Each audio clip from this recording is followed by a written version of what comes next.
ଆପଣ ଜାଣିଛନ୍ତି କି ଆମାକୁଣ୍ଡର ରହସ୍ୟ କ'ଣ? କ'ଣ ପାଇଁ ଏଠାରେ ମାଛକୁ ଧରି ଖାଆନ୍ତି ନାହିଁ? କ'ଣ ପାଇଁ ମାଛକୁ ଭଗବାନ ବୋଲି ପୂଜା କରନ୍ତି? କ'ଣ ପାଇଁ ଆମାକୁଣ୍ଡକୁ ପୌରାଣିକ ସମୟର ଜାଗା ବୋଲି କୁହନ୍ତି? କ'ଣ ସତରେ ଆଜି ବି ସୁନ୍ଦର ସୁନ୍ଦର ମାଛ ଦେଖିବାକୁ ମିଳିଥାଏ? ତ ଆସନ୍ତୁ ଜାଣିବା ସମ୍ପୂର୍ଣ୍ଣ ତଥ୍ୟଟି ଏହି ଭିଡ଼ିଓ ମାଧ୍ୟମରେ। ନମସ୍କାର, ମୁଁ ସୁଶାନ୍ତ ସ୍ୱାଗତ କରୁଛି ଆଜିର ଏହି ଭିଡ଼ିଓରେ। ତ୍ରେତୟା ଯୁଗରେ ବନବାସ ସମୟରେ ପ୍ରଭୁ ଶ୍ରୀରାମ, ଲକ୍ଷ୍ମଣ ଏବଂ ମା ସୀତା ଏହି ଜାଗା ଦେଇ ଯାତ୍ରା କରୁଥିଲେ। ସେହି ସମୟରେ ମା ସୀତାଙ୍କୁ ଶୋଷ ଲାଗିଥିଲା, ଯାହା ଫଳରେ ପ୍ରଭୁ ଶ୍ରୀରାମଚନ୍ଦ୍ର ନିଜ ଧନୁତୀର ଦ୍ୱାରା ଭୂମିରେ ଆଘାତ ଦେଇଥିଲେ। ଏକ ପବିତ୍ର ପୁଷ୍କରଣୀ ବାହାରିଥିଲା। ମାତା ସୀତା ଜଳପାନ କରିବା ସହିତ ସେହି ପୁଷ୍କରଣୀ ବା ପୋଖରୀରେ ସ୍ନାନ କରିଥିଲେ। ମାତା ସୀତା ଗାଧେଇବା ସମୟରେ ବା ସ୍ନାନ କରିବା ସମୟରେ ଦେଖିଲେ ଯେ ସୁନ୍ଦର ସୁନ୍ଦର ସୁବର୍ଣ୍ଣ ମାଛ ବୁଲୁଛନ୍ତି। ସେ ମାଛ ଗୁଡ଼ାକ ଦିବ୍ୟ ଆଲୋକରେ ଚମକୁଥିଲେ। ମାତା ସୀତା ମାଛମାନଙ୍କୁ ଆଶୀର୍ବାଦ ଦେଇ କହିଲେ, ତୁମେମାନେ ଏହି ପବିତ୍ର ପୁଷ୍କରଣୀ ବା ଜଳର ରକ୍ଷକ। ତୁମକୁ ଯିଏ କ୍ଷତି କରିବ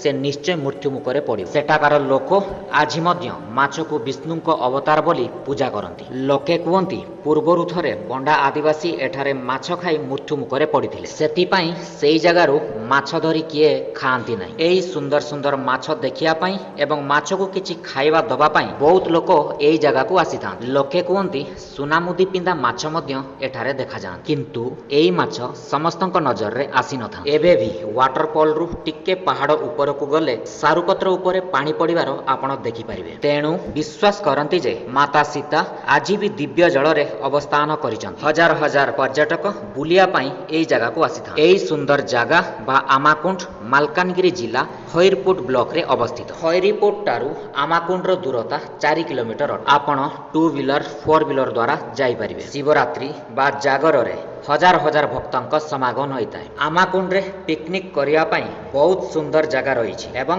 ୱାଟରଫଲର ମଜା ବି ଆପଣ ନେଇପାରିବେ। ଆଶା କରୁଛି ଆଜି ଭିଡ଼ିଓଟି ଆପଣଙ୍କୁ ଭଲ ଲାଗିଥିବ ଏବଂ କିଛି ଶିଖିବା ପାଇଁ ମିଳିଥିବ। ଯଦି କିଛି ଶିଖିବା ପାଇଁ ମିଳିଛି, ଲାଇକ୍, କମେଣ୍ଟ, ସେୟାର କରିବାକୁ ଜମାରୁ ଭୁଲିବେନି। ଆଜି ଦିନଟାକୁ ଏଇଠି ସମାପ୍ତ କରିବା। ଜୟ ଜଗନ୍ନାଥ।